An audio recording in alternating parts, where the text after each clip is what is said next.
Sí, perfecto, Ro. Muy bien. Bueno, buenas tardes a todos, a todas. Con una alegría inmensa y con muchísima emoción, los recibimos y las recibimos hoy desde la Universidad Nacional de Mar del Plata, desde la Secretaría de Extensión, con este espacio de encuentro que decidimos hacer en este contexto complejo, difícil, y también en este escenario que nos ofrece algunas oportunidades y algunos nuevos horizontes, como el de poder encontrarnos a través de estos conversatorios virtuales.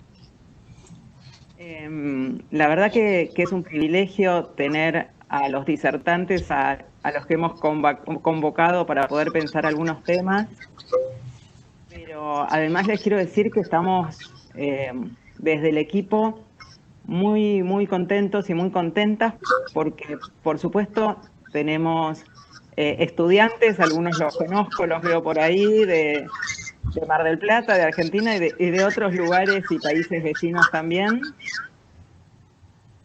Tenemos, por supuesto, una gran cantidad de docentes, tenemos personal universitario. Hay muchísima gente de Mar del Plata.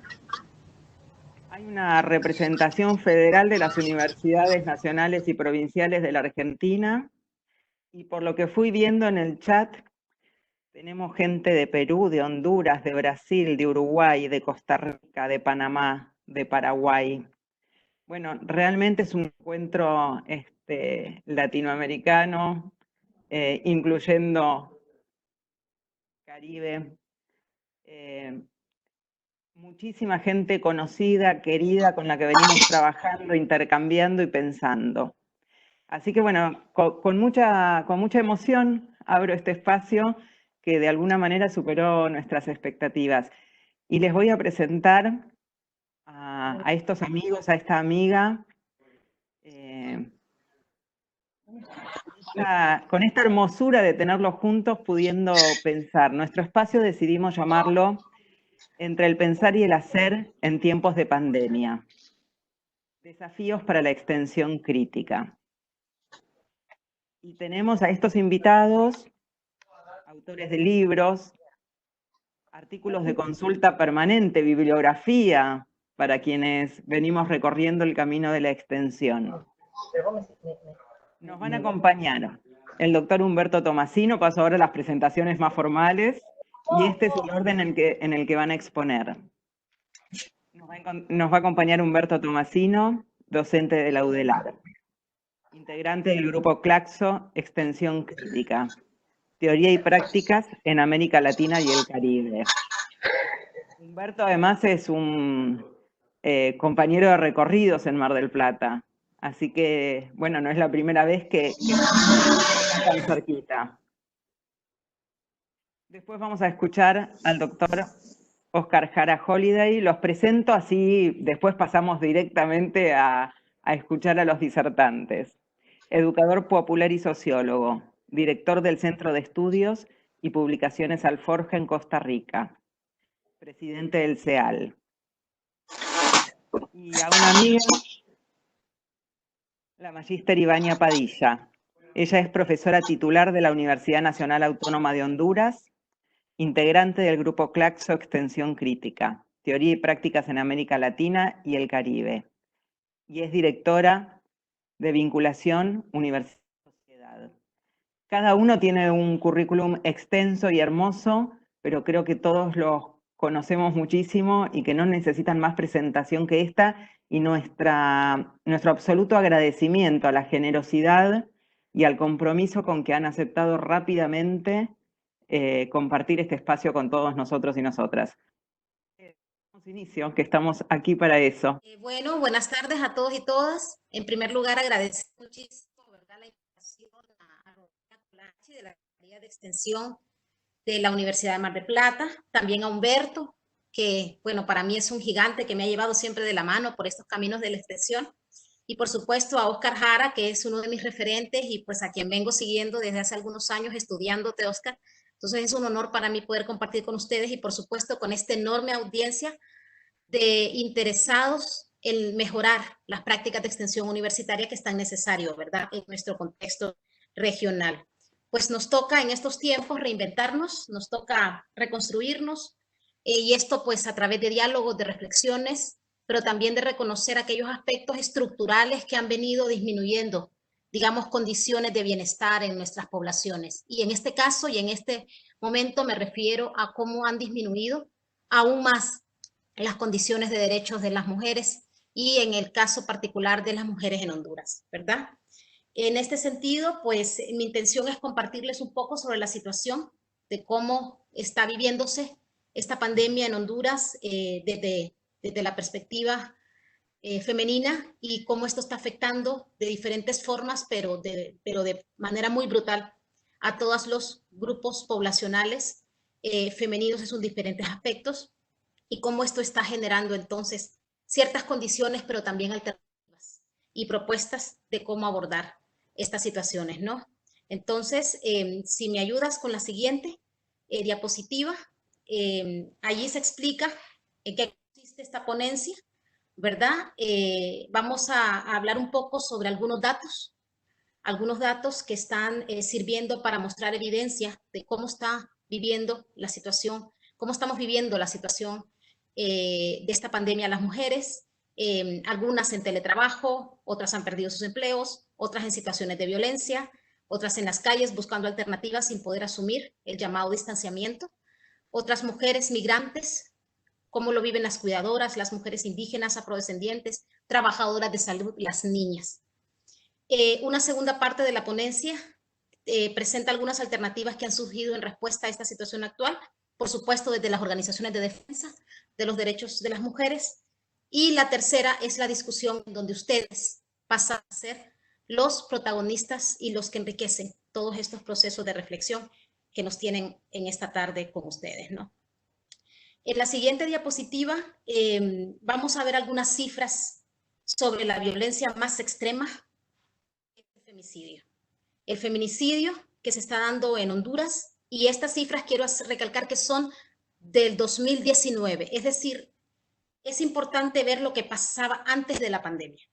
Si ustedes se fijan, a través de este informe que presenta el Observatorio de la Violencia de nuestra universidad, las muertes violentas de mujeres en el 2019, de enero a diciembre, fueron de 406. Y de esas 406, 4.8% son homicidios. Estos son un 61% con armas de fuego. 18% de esos fueron perpetrados con arma blanca. Y este resulta ser el mes con la mayor incidencia de casos, 44 casos solo en ese mes. Eso significa que el 16.7% de los homicidios de mujeres se reportan, por ejemplo, los días viernes. Y a partir de aquí, pues toda esta cifra que ustedes ven cómo se cerró el año pasado, les da la idea de una dantesca situación del femicidio en Honduras. La siguiente. Tenemos acá una relación de los homicidios. Cada 21 horas, 16 segundos muere una mujer de manera homicida en Honduras. Las horas pico en donde se dan esta situación es entre las 18 y las 20:59 horas. Y por supuesto, si ustedes ven, las mujeres, la franja de etaria de 15 a 29 años es donde se acumula la mayor cantidad de estas muertes violentas, afectando a más de 152 víctimas. Vemos que esa franja es de los 15 a los 29 años, es decir, estamos hablando de una población sumamente joven que está sufriendo en este momento el tema el femicidio como tal, como parte de la violencia extrema que se está perpetrando contra las mujeres. En cuanto a delitos sexuales, 87.4% de los requerimientos fiscales tienen que ver con delito sexual contra mujeres. Y esto fue en 2019. Estamos entre enero y el 5 de marzo del 2020 y ya reportábamos entonces 51 homicidios de mujeres. En Honduras se viene arrastrando toda esta situación de femicidios. Esto no es un proceso que surge en la pandemia. Esto es algo que viene antecediendo a la pandemia y que se durante la pandemia. y por lo tanto es importante verlo como un proceso estructural en donde la violencia estructural contra la mujer se viene dando antes de la pandemia y se intensifica durante este tiempo. Y eso tiene que ver mucho con las medidas que se han tomado a nivel del gobierno central y esas medidas que no tienen, digamos, esa mirada desde las necesidades de las mujeres en situaciones, por ejemplo, de violencia como estas. En la siguiente diapositiva vamos a ver algunas declaraciones que han surgido a raíz de estas situaciones, ¿verdad? Que se vienen haciendo estas declaraciones desde hace mucho tiempo. La CEPAL, por ejemplo, nos sitúa como el segundo país con las más altas tasas de femicidios, el tercero en embarazos de adolescentes, y el tercer país es uno de los 3 países que no ha firmado aún el protocolo facultativo de la Convención sobre la eliminación de todas las formas de discriminación contra la mujer. Luego, el Instituto Nacional de la Mujer, que es la instancia del orden público para poder trabajar estos temas y específicamente para atender la política pública de protección hacia las mujeres, pues declara que una mujer muere violentamente cada 21 horas por 16 minutos. Y esto pues está atravesado por toda la violencia psicológica, física, sexual, patrimonial que se pueda estar dando, digamos, en este contexto. Ante esta situación es evidente que la violencia pues se ha exacerbado durante la pandemia, es decir, no iba a desaparecer porque tuviéramos un toque de queda, porque tuviéramos confinamiento, y ustedes ya pueden ver que los homicidios continúan, aun cuando se supone que la población está recluida, posibilidades de circular y por lo tanto no deberían de haber homicidios. Sin embargo, están reportándose homicidios de mujeres en sus propias casas, no solamente por sus compañeros de hogar, sino porque también llegan a perpetrar el asesinato a sus propias viviendas. En la siguiente diapositiva podemos ver algunos de los datos relacionados con la pandemia. A mediados de mayo ya llevábamos 61 asesinatos de mujeres.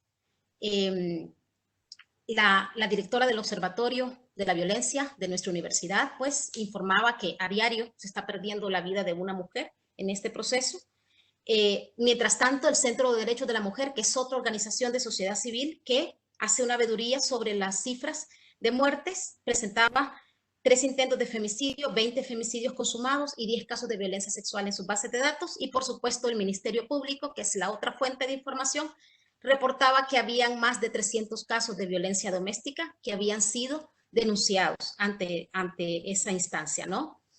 En esa violencia de género se han identificado además una enorme oleada de discursos de odio que normalizan la discriminación, y esto ha sido a través de los medios digitales, a través de las redes sociales, y sobre todo a las publicaciones que han estado haciendo de manera contundente las organizaciones de derechos humanos en defensa de las mujeres y en denuncia ante la enorme violencia intrafamiliar, violencia sexual, violencia psicológica y además del femicidio y de otros derechos que están siendo postergados para las mujeres. Entonces, en estas páginas, en estos redes sociales donde se han activado estas alertas, han habido sabotajes a estas redes y han habido ataques a través de esos discursos de odio para frenar la incidencia que están teniendo estas organizaciones.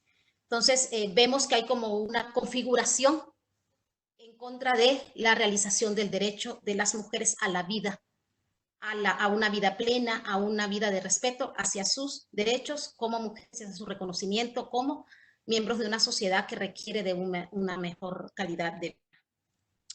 En la siguiente diapositiva, lo que podemos, ustedes van a ver ahí por las cifras por sí mismas, que esto tiene que ver ya con las mujeres indígenas y afrodescendientes.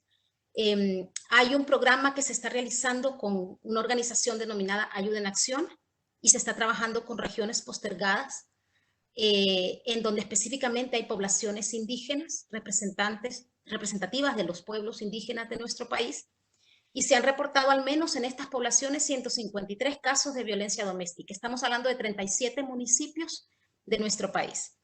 Esto ha generado que las denuncias hayan aumentado en un 33% a partir del confinamiento, es decir, ya habían denuncias y ahora se han incrementado en un 33% a partir del toque de queda que se ha generalizado en todo el país. Luego, que tenemos también en estas comunidades más de 9.000 mujeres que están embarazadas y que requieren un apoyo y atención especial, pero que también están sufriendo algún tipo de carencia de servicios básicos de salud para poder mantener sus embarazos saludables. Entonces tenemos diferentes contextos que están hoy por hoy afectando la vida de nuestras mujeres en nuestras comunidades. En la siguiente diapositiva vamos a ver algunos datos también relacionados con cómo están viviendo las mujeres indígenas y afrodescendientes esta situación. En cuanto al tema económico, hay mucho autoempleo en nuestras comunidades indígenas. En la mayor parte de estas comunidades, pues las mujeres se dedican se dedican a la producción agropecuaria, son jefas de hogar, además, y representan el 23.3% del sector que trabaja en su mayoría de manera individual. Estamos hablando de más de 31.000 mujeres productoras que hoy por hoy están viendo disminuidos sus ingresos a raíz de las restricciones en la movilización, porque su producción no puede ser colocada, por ejemplo, en los mercados que ellos tienen asignados para ello. Vemos además que en materia de empleo, más de 57.000 mujeres están en una situación de desempleo en este momento, viendo afectado también sus ingresos y con ello el derecho a la salud, el derecho a la alimentación, entre otros.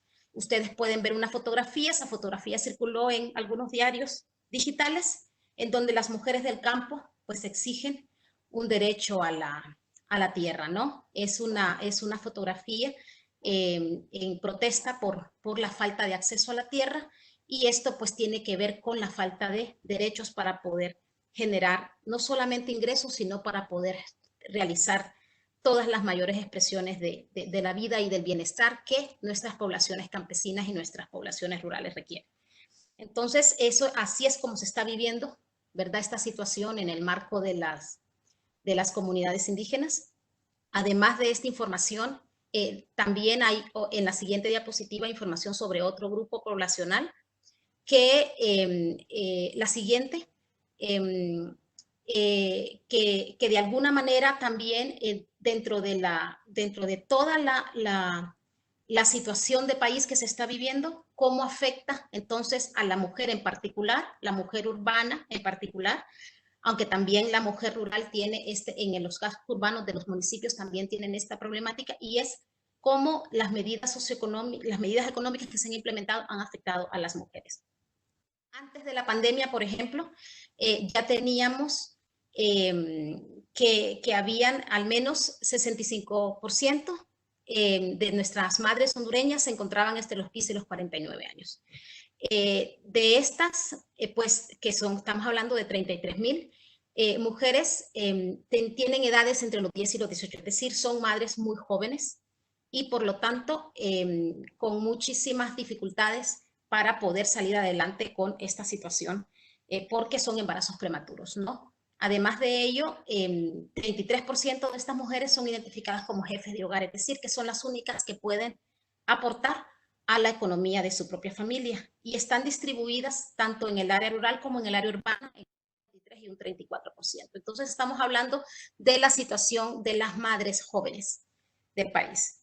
Entonces, de alguna forma, pues el hecho de estar solas y de enfrentar todas esas dificultades de acceso al empleo, de acceso a los recursos, de generación de ingresos, se incrementa con las medidas de aislamiento que se han lanzado en el país. Y por supuesto, estamos hablando de que estas madres emprendedoras, que la mayor parte de ellas trabajan en contextos informales, pues han ido perdiendo la posibilidad de generar ingresos y con ello de asegurar la alimentación en sus propias familias. Algunas de ellas se desempeñan en el trabajo doméstico además, y por lo general pues este trabajo no es permanente sino por horas y sin ningún tipo de beneficio social. Por lo tanto están en una situación muy precaria, ya lo estaban antes de la pandemia y lo están ahora mucho más. Entonces este es como otro grupo importante de mujeres que están atravesando por esta situación y en la que la pandemia viene a exacerbar todos esos derechos postergados que tienen. En la siguiente diapositiva vamos a ver también algunos datos, ¿verdad?, de la pérdida de ingresos. En el caso Para los hogares en general hay una disminución de un 54% de los ingresos. Esta encuesta se hizo a través de la universidad en los últimos 2 meses y esto revela que pues el ingreso se ha reducido en un 54%, es decir, un poco más de la mitad, lo que implica poner en precaria la situación de las familias en Honduras. Y esto obviamente tiene mucha relación con los hogares de las madres jefas de hogar o madres solteras, como se le llaman en algunos espacios. Y a la tercera semana de cuarentena se había declarado la pérdida de empleo, ¿verdad?, para la mitad de la población económicamente activa. En ese sentido, en una familia en promedio hay 2 personas que tienen empleo. Por lo general, si son pareja, pues son 2 personas, ¿verdad? El esposo y la esposa, y a uno de ellos ya había perdido el empleo y adivinen quién había sido la mujer, ¿no? Y en el caso de las madres solteras, pues ellas no tenían empleo, pero ¿por qué?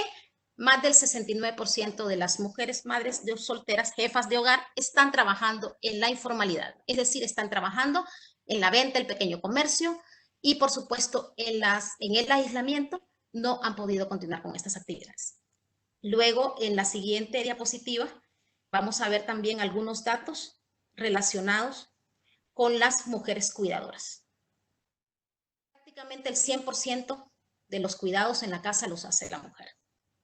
Trabajo doméstico, preparación de alimentos, limpieza del hogar, administración de los recursos económicos, el acompañamiento escolar a los niños, ¿verdad? La atención y prevención, los cuidados de salud física, mental, a los demás miembros de la familia, especialmente a los adultos mayores. Se están encargando de actividades recreativas, se están encargando de prácticamente todo el rol del hogar en este momento, además, en algunos casos, del teletrabajo. Y por supuesto, en los casos en los que no hay teletrabajo porque hay desempleo, a salir a buscar una opción para generar ingresos. Y esto es a diario. Entonces, esto significa que estas tareas pues están recayendo con mayor fuerza sobre las mujeres y provoca un desgaste físico y también emocional para las mujeres en este sentido. En un conversatorio en donde tuve la oportunidad de ser oyente, ¿verdad? Una de las expertas mencionaba que la división sexual del trabajo coloca a las mujeres en las labores reproductivas del cuidado en casa. La crisis solo evidencia que debemos trabajar en deconstruir los estereotipos de un sistema que impone como tarea exclusiva el rol doméstico a la mujer. El deber ser de las mujeres en casa no es normal y es una forma, y entonces en este sentido hay que retarlo porque nos pone en riesgo con nuestra salud física, nuestra salud mental, nuestra salud emocional. Entonces, esta es la situación de las mujeres cuidadoras, ¿verdad? Luego también hay otro grupo de mujeres que está sufriendo con mucha mayor intensidad esta situación de la pandemia. En la siguiente diapositiva también tengo algunos sobre esta situación y son las trabajadoras de salud. Ya tenemos declaraciones contundentes a nivel mundial de Oxfam, por ejemplo, en donde daban cifras que el 75% del trabajo de cuidado no pagado en el mundo pues lo asumen las mujeres, además de que las mujeres representan el 70% de los trabajadores en general de salud. En Honduras, según datos nuestros de la Secretaría de Salud, pues tenemos que el 97% de las enfermeras, por ejemplo, que es uno de los gremios que está asumiendo en primera línea la pandemia, pues son mujeres. Y tenemos de ellas pues ya algunas que han muerto por la infección de COVID y por lo tanto pues las trabajadoras de salud también están siendo mucho más golpeadas en esta pandemia, digamos, por estar en ese estrato de trabajo, pero además porque no están recibiendo todo el apoyo en las medidas de bioseguridad. Bastaría con entrar en las páginas web de los diarios y en los últimos 2 meses casi a diario han salido denuncias de los gremios, tanto de enfermeras como de microbiólogos y médicos, de la falta de bioseguridad adecuada para la atención que se está brindando en los hospitales y en los principales centros de salud, donde se está manejando ya más de 5,000 personas enfermas de COVID en nuestro país. En la siguiente diapositiva podemos ver también información sobre otro grupo de mujeres que es muy importante no olvidarlo, y son las mujeres y los niños migrantes. Diremos, pero ¿cómo migración en este momento de pandemia? como migración en esta confinación. Bueno, el 2 de junio, es decir, ayer, salió una caravana de 300 personas de la zona sur de nuestro país. Ahí hay una foto. Y la caravana no solo la integran mujeres y menores de edad, sino también hombres. Todas estas personas no se han hecho ninguna prueba de COVID, etcétera, y es muy probable que sufran muchísimas afecciones en esa ruta que están asumiendo hacia los Estados Unidos, tomando en cuenta el estado de excepción que tenemos como país, en donde pues hay una orden de mantenerse en sus casas, ¿verdad? Y pues el ejército está en las calles y está militarizado el país entero, pero luego tenemos entonces un grupo de personas que están saliendo por la desesperación de no encontrar acá una oportunidad para mejorar. Entonces, también tenemos mujeres migrantes retornadas que están expuestas no solo a esa travesía a la cual fueron expuestas, sino también a obtener refugio y garantizar el suministro de alimentos. ¿Por qué? Porque la mayor parte de nuestras mujeres están migrando. Esto lo dicen las evidencias del Observatorio de Migración que tenemos en nuestra universidad. La mayor parte de las mujeres hondureñas migran por la violencia. Entonces, el retorno al país en esa situación es crítico y obviamente se requiere un apoyo para que ellas puedan llegar a una casa refugio, puedan llegar a un espacio en donde estén libres de violencia para que no pierdan la vida, porque es muy probable que eso suceda, ¿no? También, además, el hecho del acceso a las pruebas de diagnóstico de COVID, porque han venido mayormente de México y Estados Unidos. En los últimos días se han recibido por lo menos tres grupos de personas retornadas, entre las que han venido mujeres. Luego, los niños migrantes, obviamente, pues ese es un flagelo terrible, vergonzoso, que el país está teniendo sistemáticamente desde hace varios años un incremento, ¿verdad?, de niños migrantes que van solos, ¿verdad?, van sin sus padres, y van incrementando esos riesgos también durante esta pandemia especialmente. Luego, la siguiente diapositiva, ¿verdad? Sé que toda esta información es bastante fuerte, ¿no? Pero es necesario compartirla. Hay aproximadamente 1.862 casos de infección de COVID en niñez y juventud hasta finales de mayo, ¿verdad? Hay una organización denominada COIPRODEN, que es la que aglutina a más de 30 organizaciones de protección a los derechos de los niños, las niñas y adolescentes en nuestro país, y pues ellos se alarmaban al mencionar que era un 36% de los casos en general que están siendo afectados niños y que muchos de ellos son menores de 18 años. Tenemos más de 172 niñas en la actualidad, entonces, diagnosticadas con la enfermedad. Como a partir del viernes 13 de marzo se decretó el cierre de escuelas, tanto públicas como privadas en nuestro país, pues los niños y las niñas del sistema básico y del sistema de educación media del país quedaron automáticamente sin acceso a educación. Según la encuesta permanente de hogares de nuestro país el año pasado, al menos para la franja etaria de 17 años, es la edad en cuando ellos están en la educación básica y media, pues por lo menos habían más de 300,000 niños, niñas, adolescentes que no tenían acceso a Internet por falta de recursos tecnológicos. Estamos hablando que esa situación y que en el marco de la pandemia, al menos más de 300,000 niños, niñas, adolescentes no podrán acceder a sus clases de manera virtual. Y esto entonces genera una enorme posibilidad de deserción escolar, lo que implica entonces un enorme retraso en todos los aspectos que tienen que ver con el desarrollo en el país. Asimismo, traigo aquí una cifra que no es tan actual, es del 2018, pero sigue vigente, y es que casi 500,000 menores de edad están trabajando en calles, limpiando vidrios, vendiendo en los semáforos, vendiendo dulces y practicando la mendicidad forzada. Y a partir de ahí, esa cifra no va a desaparecer por la pandemia, al contrario, se ha intensificado muchísimo. Entonces estamos hablando que a estas fechas tendríamos más de 500,000 niños que estarían en esta situación riesgosísima de trabajo en las calles y por lo tanto de vulneración extrema de sus derechos como niños y niñas de un país en donde se supone que una democracia debe de funcionar para mejorar la calidad de vida de todos y todas. Entonces, en la siguiente diapositiva vemos otro grupo en donde también están relacionados, vemos qué implica el proceso judicial de de las mujeres y la violencia. Y que también es una amenaza y por eso lo traigo acá. Porque hemos mencionado un poco cómo ha ido afectando la pandemia y cómo ha incrementado aún más la vulneración de derechos fundamentales.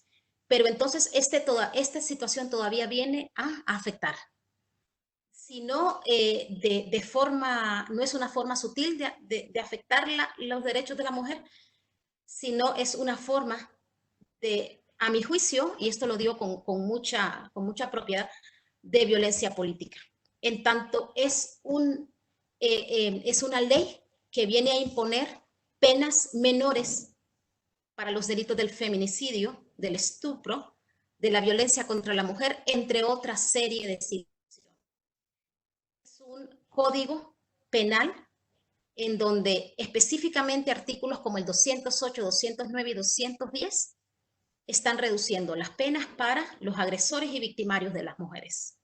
Este código está a punto de entrar en vigencia. En este mes entra en vigencia. Hay una lucha ciudadana de firmas incluso para evitar que se apruebe. Ahí pueden ver ustedes un logo de esta lucha, este código da pena. Y es un proyecto que consideramos lesivo para las luchas que han venido resistiendo las mujeres a lo largo y ancho del país. Y esto creo que es importante decirlo, es decir, más de condenar a las mujeres ya en esta situación. Y forma parte de la cantidad enorme de leyes que no garantizan los derechos de las mujeres. En la siguiente diapositiva vamos a compartir un poco, no sé cómo voy de tiempo, no sé si estoy bien, pero en la siguiente diapositiva, ¿qué está sucediendo entonces y cómo están enfrentando las mujeres esta situación? ¿Ya ustedes pudieron? Sí. Es posible, estamos intentando estirar la duración de la reunión que estaba prevista inicialmente hasta las 19:30. Les pedimos que en caso de que se cierre el encuentro a 19:30, intenten volver a ingresar con los mismos datos de acceso, pero bueno, en principio es posible que en 5 minutos cierre. Ojalá no pase, estamos todos aprendiendo sobre cómo funciona. Pero bueno, es una posibilidad para poder retomar y darle un cierre. Si llega a suceder, debieran poder ingresar con el mismo enlace con el que accedieron por primera vez. Perfecto. A mí me quedan solo dos diapositivas más, pero que son torales para la discusión que viene, ¿no? Para el resto de los participantes. Bueno, ¿qué están haciendo las mujeres? Digo las mujeres porque estamos haciendo las mujeres en el país. Ya vieron ustedes todo el recorrido de las dificultades enormes que tenemos para poder sobrevivir, porque hay que empezar por ahí. Las dificultades para sobrevivir y las dificultades para mantenernos en esta situación. Entonces vemos una lista de importantes iniciativas que se han venido desarrollando. Se está asumiendo que la salud tiene una determinación social. Se están elaborando los propios productos de bioseguridad en las comunidades.